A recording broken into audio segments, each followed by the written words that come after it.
Les associés du cabinet Lefebvre et Associés ne partaient pas à 13h40 le vendredi. Nous partions à 19h, parfois 20h, et parfois pas du tout. Mais l'associé gérant nous avait libérés pour l'après-midi avant le long week-end, et j'en avais profité. J'ai pensé à rentrer chez moi pour suggérer un dîner quelque part. Il y avait un petit restaurant rue Guénégaud où nous allions souvent au cours de la 2e année de notre mariage, avant que tout ne devienne une sortie de groupe. Nous n'y étions pas retournés depuis 4 ans. J'ai décidé de ne pas envoyer de message à l'avance. J'y suis allé, tout simplement. Le cabinet louait une place dans le parking Indigo de la rue de Rennes, pratique les soirs où je rapportais des dossiers volumineux à la maison dans mon chariot à roulettes. J'avais un badge pour le niveau garage de notre immeuble grâce à cela, et j'avais pris l'habitude d'utiliser cette entrée.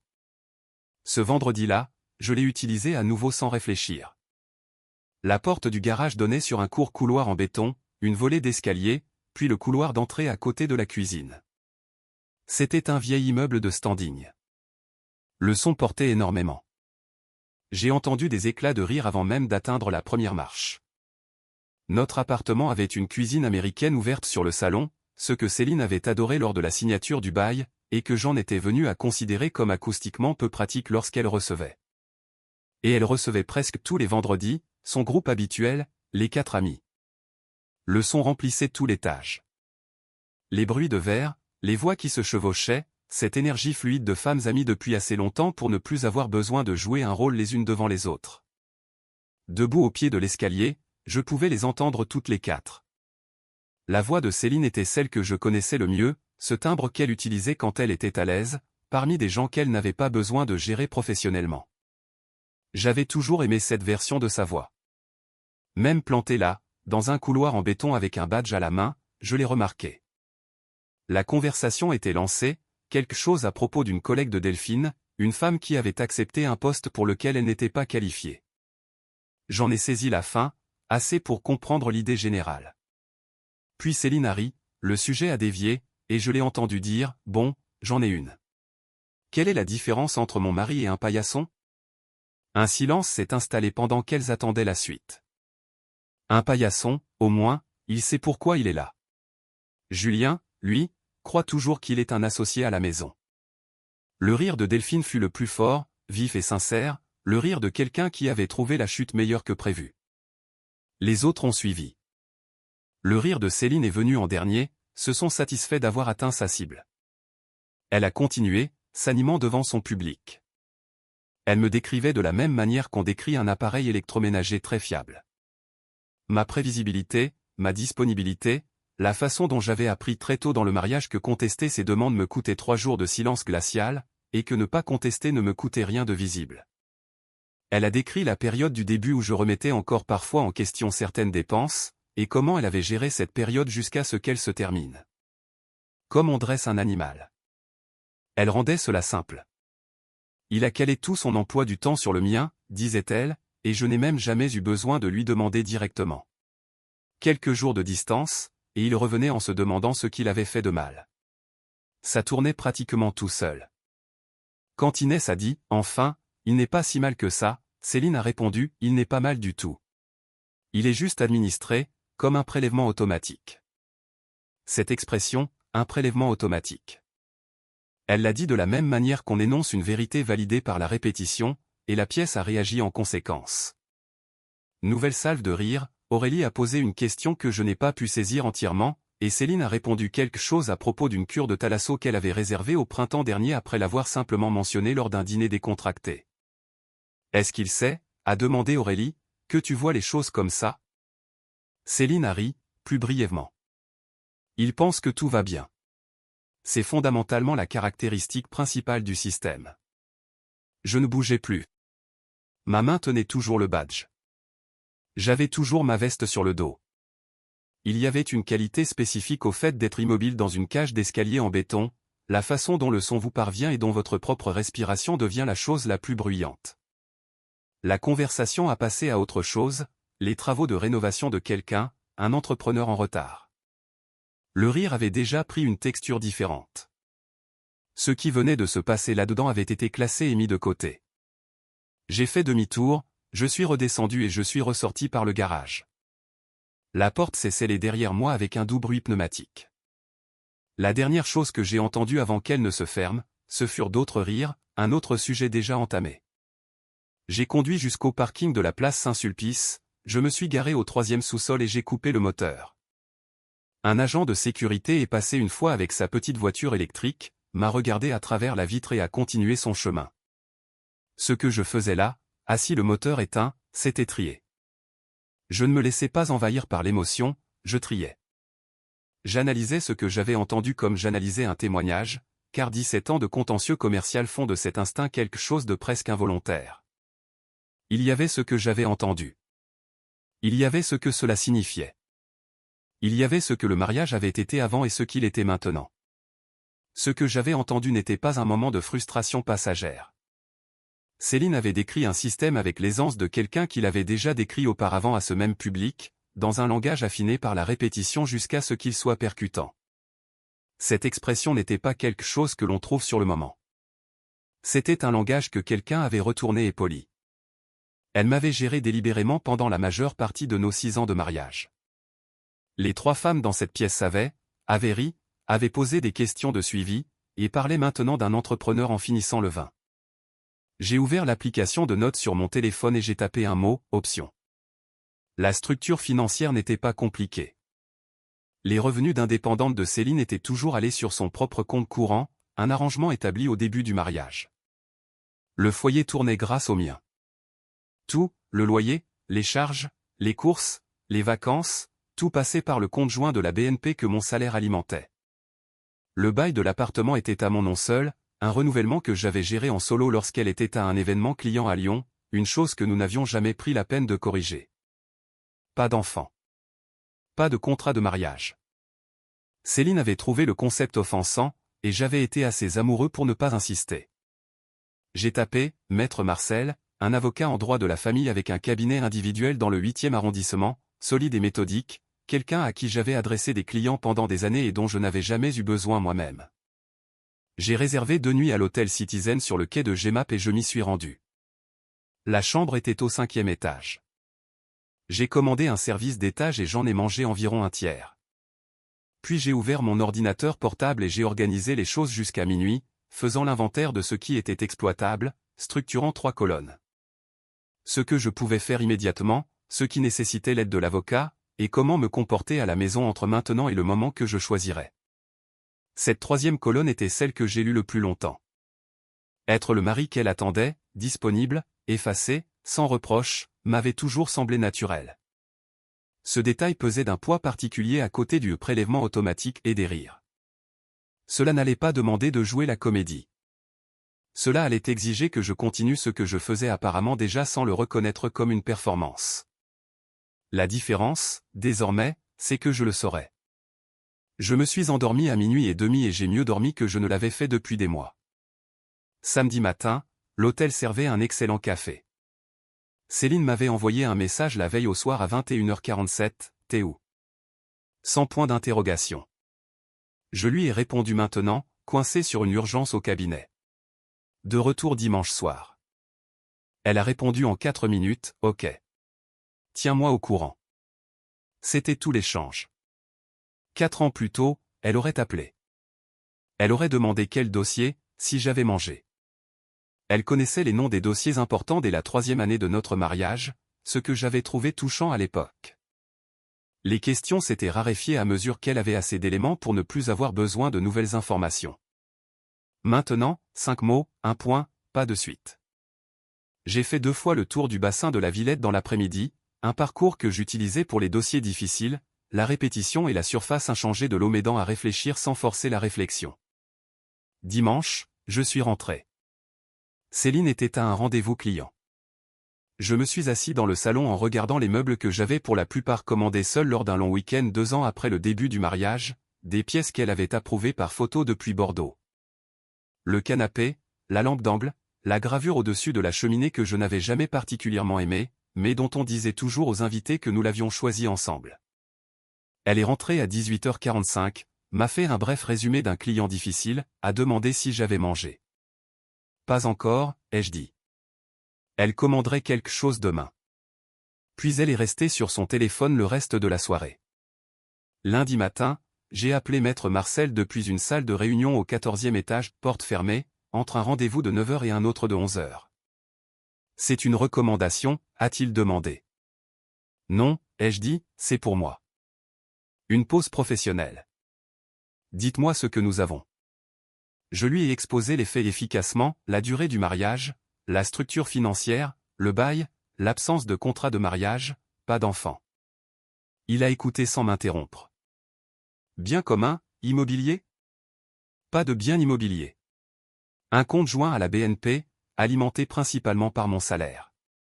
Elle gère un compte personnel séparé pour ses revenus de consultante, son arrangement, à sa discrétion, établi au début du mariage. Depuis combien de temps? 6 ans. Le foyer tournait grâce au mien. L'avocat est resté silencieux un moment. En France, sous le régime de la communauté réduite aux acquêts, tout ce qui est gagné pendant le mariage est commun. Mais nous allons regarder de près les flux. Le but n'est pas de la laisser démunie, c'est de s'assurer que le tableau financier est exact et que votre exposition future est limitée. C'est l'objectif. Ne faites rien de spectaculaire. Ne créez pas de changement de compte soudain qui pourrait ressembler à de la dissimulation. Documentez tout, et trouvez-vous un endroit où vivre avant de faire quoi que ce soit qu'elle puisse voir. Je l'ai remercié, j'ai raccroché et je suis allé à ma réunion de 11 h. Les 2 semaines suivantes se sont déroulées sur 2 voies parallèles, l'une visible et l'autre souterraine. Sur la voie visible, j'étais le mari qu'elle attendait. Heure de retour normale. Questions sur ses clients. Juste assez pour paraître présent. Quand elle voulait quelque chose, je le fournissais. De l'extérieur, rien ne changeait. Elle a fait une remarque un soir à propos d'un paiement de facture que j'avais envoyé au mauvais service. Une erreur mineure, résolue en 2 jours. Tu ne pouvais vraiment pas régler ça tout seul? Pas fort. Le mépris plat de quelqu'un qui enregistre une défaillance du système. J'ai noté l'heure et je me suis assuré que mon téléphone enregistrait, ce que j'avais confirmé être légalement possible dans certaines limites pour ma défense. Je ne prévoyais pas de diffuser les enregistrements. Je prévoyais de les avoir. Sur la 2e voie, le travail avançait régulièrement. Le mardi de la première semaine, j'ai ouvert un compte courant personnel dans une agence de la Société Générale près de l'Opéra. Nulle part où Céline pourrait passer. Le vendredi suivant, mon salaire y a été versé au lieu du compte joint BNP. L'instruction de mon avocat avait été de ne rien déplacer qui ressemble à de la dissimulation. Rediriger mes propres revenus vers mon propre compte, tout en maintenant le solde du compte joint via un virement permanent, n'était pas cela. C'était un changement de destination d'un dépôt, pas un retrait de ce sur quoi elle avait un droit légal. J'ai mis en place le virement permanent vers le compte joint au niveau que Céline avait l'habitude d'utiliser. Assez pour que le solde évolue comme il l'avait toujours fait. Les désignations de bénéficiaires de mon assurance vie professionnelle et de mon plan d'épargne retraite ont été mises à jour un mercredi matin avant qu'elle ne soit réveillée. Tout a été traité électroniquement, aucun papier ne traînait. Le mercredi de la 2e semaine, Céline m'a demandé si j'allais bien. Nous nous croisions dans la cuisine. Elle m'a regardé avec cette évaluation particulière. Pas de l'inquiétude, quelque chose qui ressemblait plus à un inventaire. T'es bizarre en ce moment, a-t-elle dit. Grosse période au cabinet. Rien dont tu doives t'inquiéter. Elle a rempli sa tasse et s'est dirigée vers le salon. Ça fait des semaines que t'es bizarre, a-t-elle lancé sans se retourner. Je suis très occupée. Elle n'a pas insisté. La question tenait plus du contrôle technique que de l'affection. Quand la réponse a paru normale, elle l'a classée et est passée à autre chose. Le jeudi de la 2e semaine, j'ai rencontré un agent immobilier nommé Étienne, qui s'occupait des baux commerciaux pour le cabinet, aucune chance qu'il croise le monde de Céline, et j'ai visité 3 appartements dans le 11e arrondissement. Les 2 premiers ne convenaient pas. Le 3e était au 4e étage d'un immeuble ancien rue de la Roquette. Des moulures d'origine, une 2e pièce assez grande pour un bureau et une étagère, la lumière du matin venant de l'est. J'ai dit à Étienne que j'en avais besoin dès que le locataire actuel serait parti. Le jeudi de la 3e semaine, j'ai signé le bail de l'appartement de la rue de la Roquette. J'ai payé 2 mois d'avance depuis mon compte personnel et j'ai récupéré les clés. 2 clés sur un anneau simple, plus lourdes qu'elles n'en avaient l'air. J'y suis allé après le travail. le gardien m'a laissé monter et je me suis retrouvé dans un 2 pièces vide dans la lumière du soir d'octobre. Le parquet était en chêne d'origine, inégal comme le sont les vieux parquets, avec du caractère plutôt que des défauts.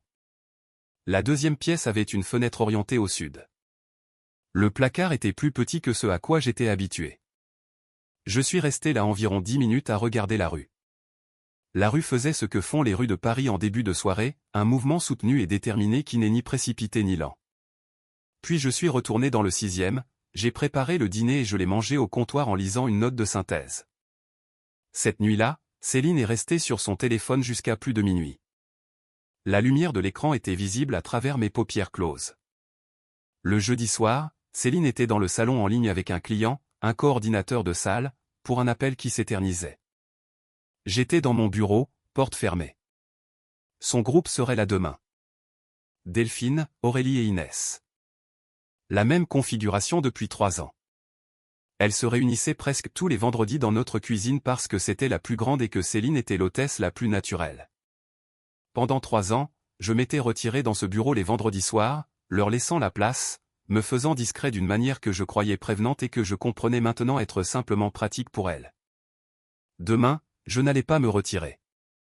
Pas parce que j'avais un discours préparé. J'allais simplement ne pas disparaître comme je l'avais fait pendant 3 ans, parce que ma disparition n'avait pas rendu la pièce meilleure par mon absence. Mon sac était prêt et déjà dans le coffre de la voiture. Vêtements, documents, ordinateur, les livres de mon étagère de bureau qui m'appartenaient avant tout le reste dans l'appartement. La presse à café que j'avais achetée il y a 3 ans parce que j'en voulais une et que Céline préférait une machine. Rien de choisi en commun. Seulement ce qui avait été à moi avant qu'elle ne devienne le contexte de tout. Les clés de la requête étaient sur mon trousseau. Mon avocat était prêt à lancer la procédure au début de la semaine suivante. Depuis le salon, la voix de Céline passait à travers le mur. Cette chaleur précise qu'elle utilisait avec les clients, gérant les attentes sans paraître les gérer. Cette version d'elle était authentique. La compétence, le savoir-faire. Elle était très douée dans son travail. Rien de tout cela ne changeait ce que j'avais entendu au bas de cet escalier. J'ai éteint la lampe de bureau et je dormais avant qu'elle ne finisse son appel. Le vendredi matin fut ordinaire, de la manière dont le dernier matin de quelque chose peut l'être. L'alarme, la douche, le café préparé pendant qu'elle dormait, le costume, la mallette près de la porte. Céline dormait toujours quand je suis parti. Je ne l'avais pas réveillée pour lui dire au revoir depuis 2 ans. Elle avait cessé de s'y attendre à peu près au moment où j'avais cessé de le proposer. Ces petits désengagements se produisent si silencieusement dans un mariage qu'on ne peut pas en identifier le jour exact. Au bureau, le litige commercial Hardreeves a bénéficié de 4 heures de concentration intense, l'attention qu'il attendait. Je suis parti à 18h15, j'ai récupéré la voiture au parking de la rue de Rennes et je suis rentré.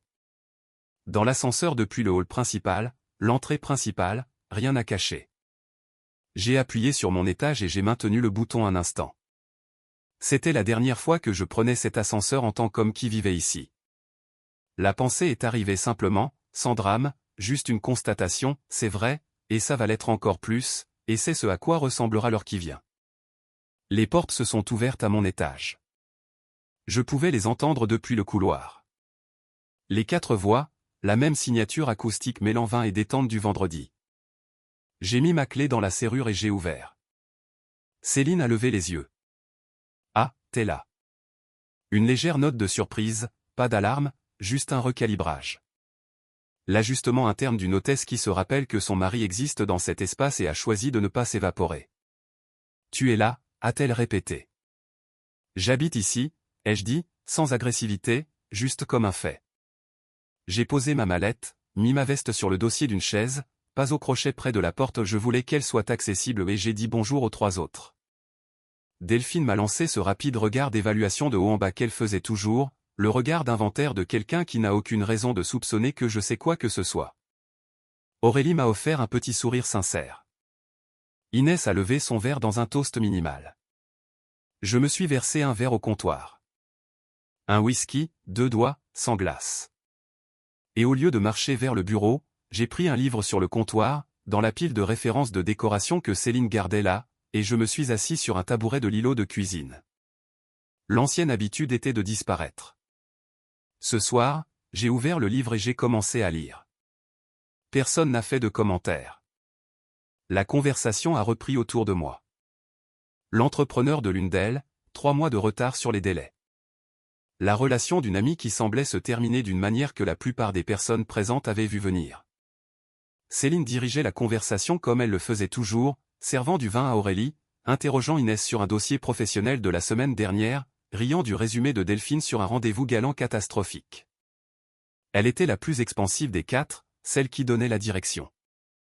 Au bout d'environ 40 minutes, une deuxième bouteille fut ouverte. L'énergie a changé, plus décontractée, moins éditée, le registre de la deuxième bouteille.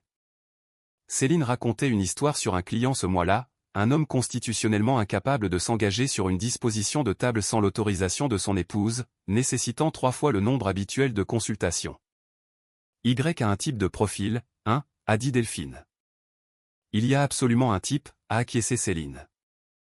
Ça te rappelle quelqu'un, a lancé Delphine, et j'ai entendu là-dedans la qualité d'un signal, quelqu'un lançant une routine déjà rodée. En fait, a dit Céline. Elle a posé son verre. Raconte-leur la blague du paillasson. Delphine a regardé les autres. Vous n'avez pas entendu celle-là. Céline s'est redressée légèrement, la posture de quelqu'un qui s'apprête à faire une performance. Elle souriait. Elle a regardé autour d'elle, Delphine, Aurélie, Inès. Ses yeux se sont posés brièvement sur chacune d'elles avant de se fixer dans le vide au-dessus de l'îlot, l'espace rhétorique où la blague allait prendre vie. Quelle est la différence entre mon mari et un paillasson ? Elle a laissé planer le silence. Delphine était déjà prête à rire. Aurélie avait posé son verre par anticipation. J'avais lu, ou semblais lire. À un moment dans la deuxième moitié de la conversation, je m'étais levé pour remplir mon verre, j'avais pris ma veste sur la chaise et je l'avais remise. Personne n'avait posé de questions. C'était juste une veste. À la question posée, j'ai terminé la phrase sur la page. Puis j'ai fermé le livre. Le son était discret, mais dans le silence d'une blague en attente, il fut assez distinct pour que toutes les 4 le remarquent. Les yeux de Céline se sont tournés vers moi. Quelque chose a traversé son visage, pas encore de l'alarme, juste un nouveau recalibrage, l'ajustement qu'un artiste fait quand un élément du décor se comporte de manière inattendue. Son sourire tenait toujours, mais il était devenu une interrogation. La chute n'avait pas été livrée. Tout le monde attendait.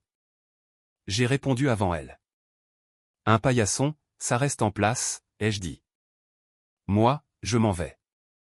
Je l'ai dit comme j'énoncerais un fait lors d'une déposition, calme, mesuré, le ton que j'utilise pour les choses qui sont simplement vraies et ne nécessitent aucune emphase. Pas fort. Pas de mise en scène. Personne n'a ri. Le silence n'était pas dramatique, juste pesant, de la manière dont une pièce devient silencieuse quand la forme attendue d'un moment est remplacée par autre chose et que les gens ont besoin d'une seconde pour percuter. L'expression de Delphine s'est figée. Son ouverture au rire s'est muée en quelque chose qui n'était pas tout à fait neutre, plus proche de l'expression de quelqu'un pris dans une situation où il préférerait ne pas être. Elle a posé son verre sur le comptoir et a regardé un point sur le mur à gauche de la tête de Céline. Inès regardait entre Céline et moi, un va-et-vient rapide, essayant de suivre quelque chose qu'elle n'arrivait pas à saisir. Céline me fixait. Elle essayait de catégoriser ce qui venait de se passer. Était-ce une blague, une humeur, quelque chose de réel ? Et j'ai regardé ce cycle sans l'aider à se résoudre. Le grisette est venu ensuite, ce léger sourire, les coins de sa bouche s'étirant vers le haut, l'expression qu'elle utilisait pour rendre les choses plus petites en les faisant paraître gérables. Julien, a-t-elle commencé. Je me suis levé du tabouret et j'ai pris mes clés sur le comptoir. Ma veste était déjà sur moi. J'ai fait mes bagages mardi, ai-je dit. Les clés de l'appartement de la Roquette sont dans ma poche.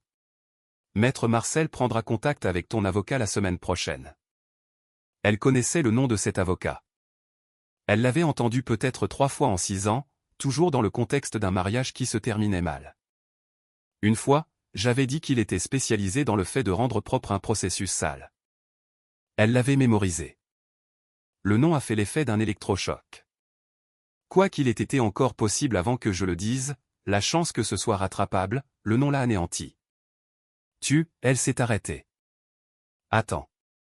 Sa voix avait perdu son aisance sociale, pas encore remplacée par le chagrin, juste dépouillée du registre qu'elle utilisait quand elle maîtrisait la situation.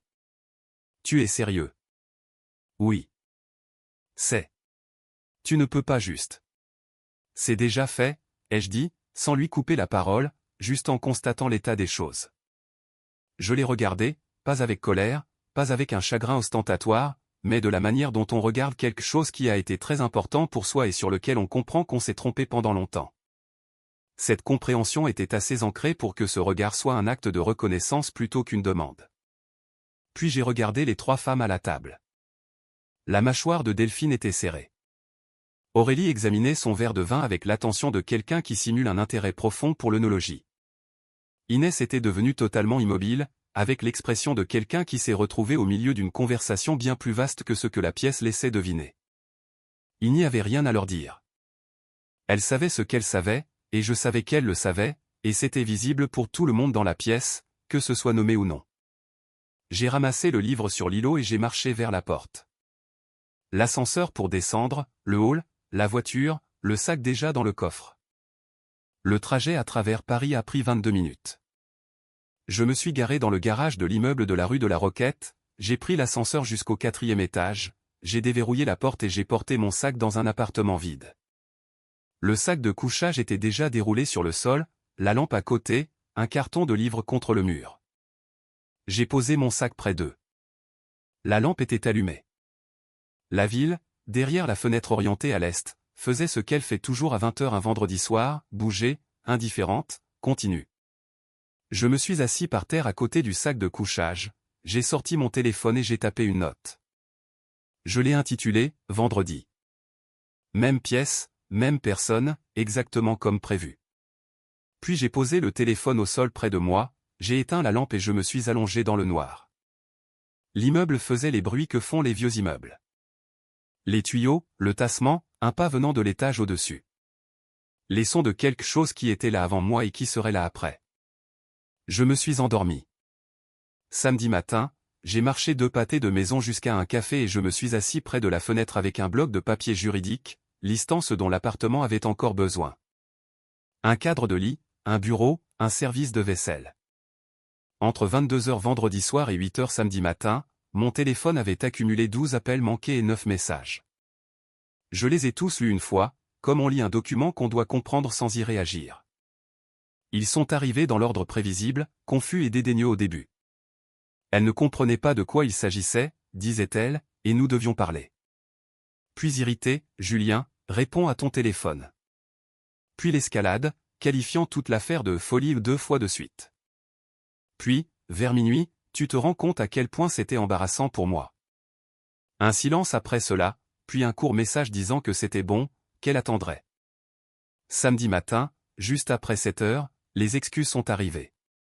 Elle contenait le mot aussi, je suis désolé si la blague t'a blessé, et le mot au prendre, je ne pensais pas que tu le prendrais comme ça. Le s'il contenait en lui toute l'architecture de quelqu'un qui est désolé de votre réaction plutôt que de son action. Le prendre suggérait que le problème était mon interprétation plutôt que la chose qui avait été dite.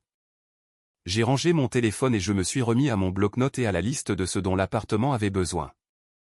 L'avocat a déposé la requête le lundi suivant. Céline a pris Maître Lemoine, une avocate spécialisée dans les contentieux dans un cabinet du centre, capable et efficace, le bon choix pour quelqu'un ayant l'intention de se battre. Mon avocat n'a pas été surpris. La phase de découverte financière a commencé la 3e semaine. L'avocate de Céline a demandé 6 ans d'historique de compte, et mon avocat les a fournis sans problème car il n'y avait rien à cacher. 6 ans de mon salaire versé sur le compte joint BNP.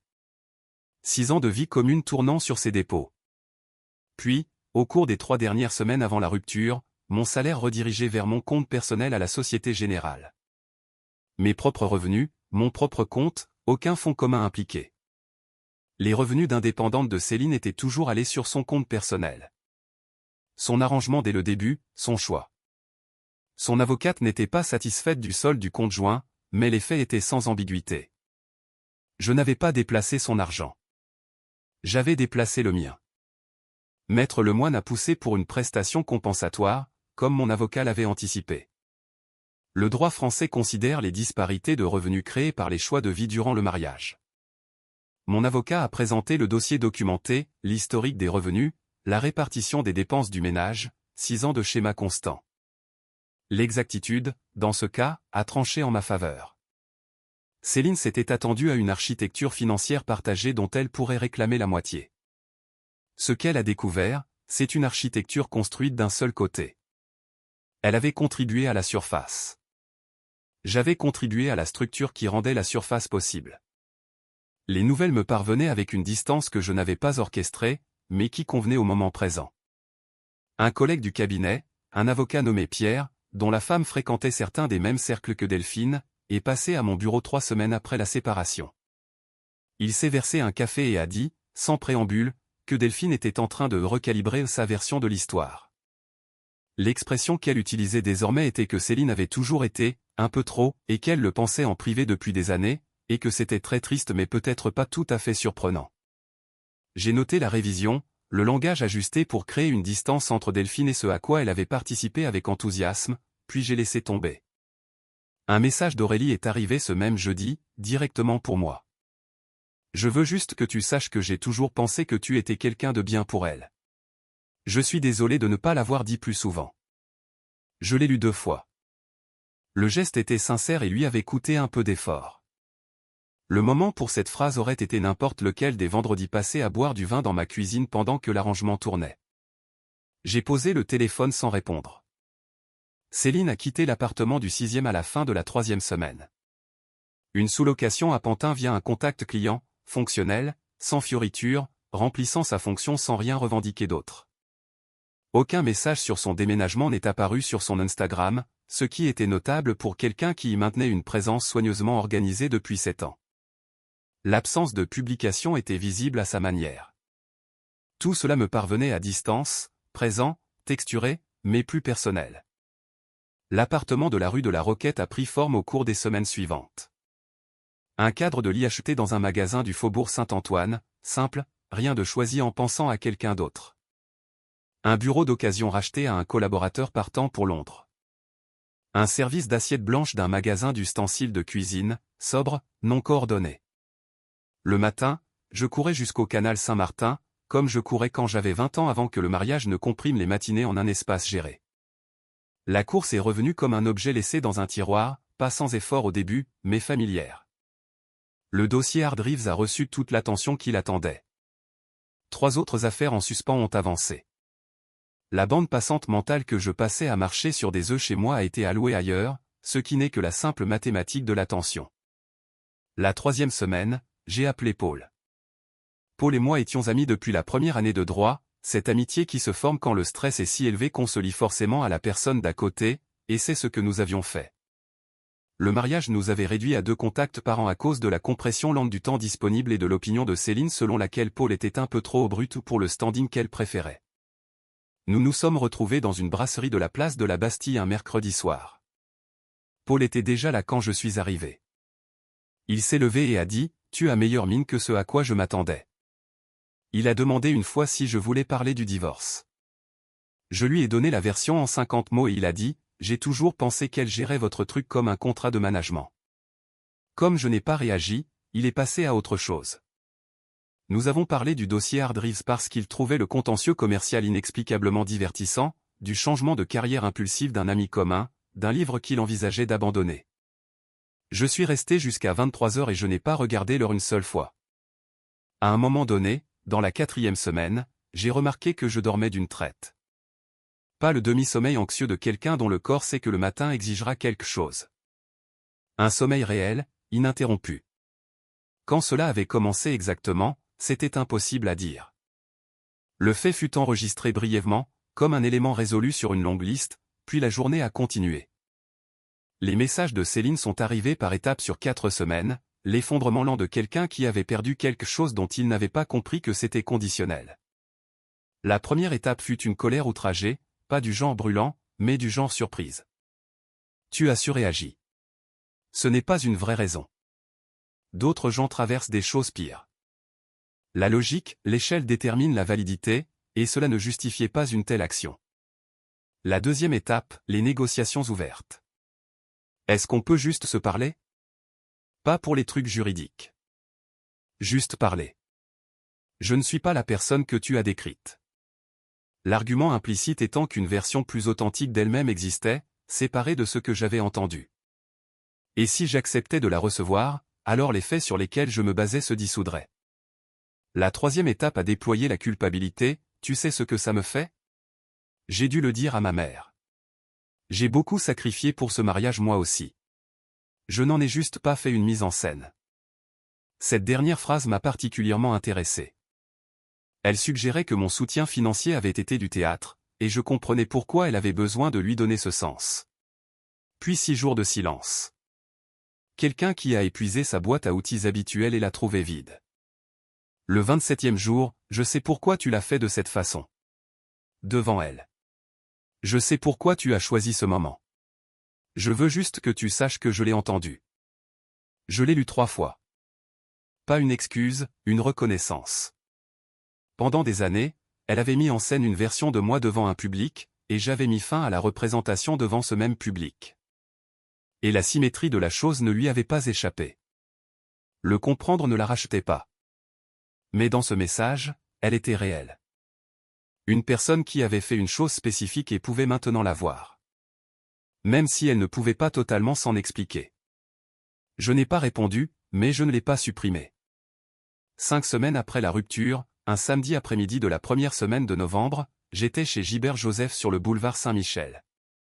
Ce magasin faisait partie de ma routine du samedi depuis des années avant le mariage, les premières années de celui-ci, puis les 2 dernières à nouveau après que j'ai cessé de demander la permission d'avoir mes samedis et que j'ai simplement recommencé à les prendre.